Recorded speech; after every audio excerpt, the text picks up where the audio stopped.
First blog. Hello everyone, welcome to our channel. হ্যাঁ, আমাদের প্রথম ব্লগ। ঘড়ির কাঁটা যখন 8:25 তখন থেকেই আমাদের ব্লগটি শুরু হলো। এই তো ঘুরতে যাওয়ার আগে সকাল সকাল একটু প্রস্তুতি নিয়ে নিচ্ছি। এখানে আমি দুধ জাল দিয়ে দিলাম আর চাও করতেছি, কারণ সকালে সবাই রেডি টেডি হয়ে চা খেয়ে দিয়ে তো আমরা এখন বের হয়ে যাব। এই তো এক টুটকি দিয়ে ভালো করে সুন্দর করে বিছানার টেবিলটা আমরা গুছিয়ে নিলাম, সব কাজ ঠিক মতো করে। এখন আমরা বাইরে এসে পড়েছি। বাইরে এসে দেখি হঠাৎ করে দাদার আগমন। হঠাৎ করে শুনলাম দাদা নাকি আগের দিন আসছে মামা বাড়িতে ঘুরতে। তো চলো আমরা ঘুরতে চলে যাই। যাবো যাবো বললে কি হয়, তার জন্য তো বাসেরও দরকার। দেখো আমরা বাসে উঠে পড়লাম এবং চলো একসাথে চলা যাক। এই তো বাসে উঠে দেখি মানি পরিবারের সকল লোকজন একসাথে। চলো ঘুরতে যাই। চলো যেতে যেতে যাওয়া যাক কান্তনগরের কান্তজি মন্দিরে। এই তো দেখো চলেও এসেছি। তো আমরা সবাই এক এক করে নেমে পড়লাম। তো নামার পরে আর উত্তেজনা শেষ নেই, কারণ আমরা মন্দিরে যাওয়ার জন্য অনেক বেশি এক্সাইটেড। তো চলো এখন হচ্ছে কান্তজি মন্দিরের ভিতরে যাওয়া যাক, কারণ আমি অনেক এক্সাইটেড, কারণ অনেক জল্পনা কল্পনা করার পরে আমরা ফাইনালি ঘুরতে আসছি। তো আমাদের সাথে থাকো আর দেখতে থাকো যে আমরা কি কি করি না করি। এই তো তামার গাছের সামনে চলে আসলাম। এখন দেখে মনের ভিতর হাজার স্বপ্ন, কোন স্বপ্ন ছেড়ে কোন স্বপ্নের কথা বলবো।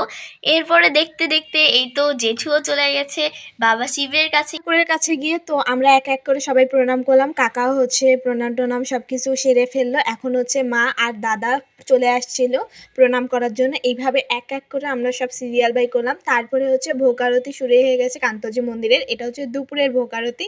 তো সবাই মিলে আস্তে আস্তে করে ঠাকুরের আশীষ নিচ্ছিলাম। তারপরে এই তো ভোগ আরতি শেষ হওয়ার পরে আমরা সবাই চলে গেলাম প্রসাদ নিতে। আর দেখতেই পাচ্ছ সবাই প্রসাদ নিয়ে বসে পড়েছি, একসাথে খাচ্ছি।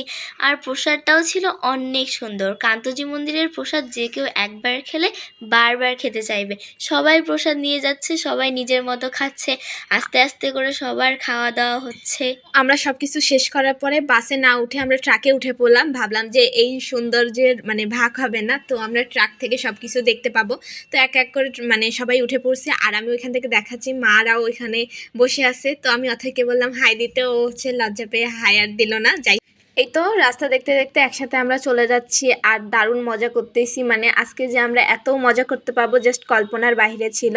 তো আমরা দেখতে দেখতে চলে এলাম রাজবাড়ি। আসলেও কি আমাদের রাজবাড়ি দেখা হবে নাকি হবে না, তো তোমরা দেখতে থাকো।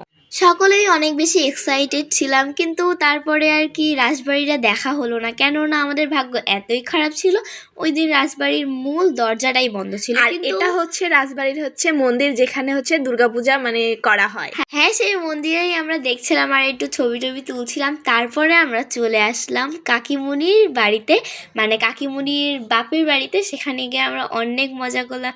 এই যে আমার দুই দিদি মিলে একটু মিররের পিক টিক তুলছিল। আমি একটু টায়ার্ড ছিলাম, তাই সেই সময় আর যাওয়া হয়নি। আমি অথৈকে বারবার বলছি যে অথৈ আয় একটা ভিডিও করি। ও বলতেছে আমি প্রচুর ক্লান্ত ভাই। তো দেখো ওখানে পাগলি জঙ্গলির মতো বসে আছে। যদিও প্রসাদ খেয়ে আমাদের পেট পুরো ভরপুর ছিল, কিন্তু তারপরেও এসে যেহেতু গিয়েছি সেই জন্য আর কাকিমুনি কিন্তু ছাড়ছিল না, বলছিল একটু হলেও খেয়ে যেতে হবে। তারপরে খেয়ে দিয়ে আমরা চলে আসলাম মা কালীর মূর্তি দেখতে। মাটাও অনেক সুন্দর ছিল। মায়ের মূর্তিটা দেখে আমরা আবার চলে আসলাম কাকিমুনির দিদার বাড়িতে, যেহেতু কাছেই ছিল।